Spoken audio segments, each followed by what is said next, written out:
এই প্রথমবার আমি পায়ের তালুতে মেহেদি পরলাম। আমার 10 বছর অ্যানিভার্সারি বলে কথা।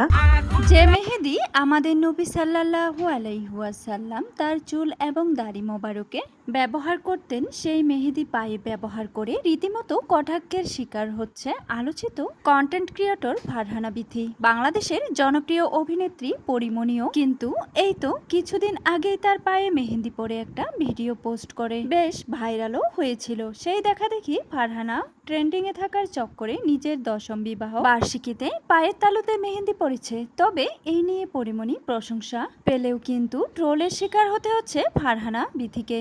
এক নয় দুই নয়, একেবারে চকচকে 25,000 টাকা খরচ করে সে তার পায়ে মেহেদি পড়েছিল। প্রথমবার সে যখন রাতকে ভালোবেসে বিয়ে করেছিল তখন সে একটা পুরনো বিয়ের শাড়ি পরে রাতকে বিয়ে করেছিল। তখন তাদের অবস্থা এতটাই খারাপ ছিল যে মেহেদি পরার কথা স্বপ্নেও চিন্তা করেনি। তাই তো নিজের শখ পূরণ করতে গতকাল 10ম অ্যানিভার্সারিতে নিজের হাতে তো মেহেদি পড়েছেই, সেই সাথে সে পায়ের তালুতেও ভরে ভরে মেহেদি পড়েছে। তবে এই নিয়ে প্রশংসার বদলে উল্টো ট্রোলের শিকার হতে হচ্ছে তাকে, কারণ যে মেহেদি আমাদের নবী সাল্লাল্লাহু আলাইহি ওয়াসাল্লাম চুল এবং দাড়ি মোবারকে ব্যবহার করতেন সেটা সে পায়ে ব্যবহার করে নাকি তাকে অসম্মান করেছে। যদিও এই বিষয়ে কোনো পরিপক্ক হাদিস আছে বলে মনে হয় না, তবে তারপরেও বিথিকে নিয়ে ট্রলের যেন বন্যা বয়ে যাচ্ছে। সে যাই হোক ভিউয়ার্স, বিষয়টা নিয়ে আপনাদের কি মতামত অবশ্যই কমেন্টে জানাতে ভুলবেন না। ধন্যবাদ সবাইকে।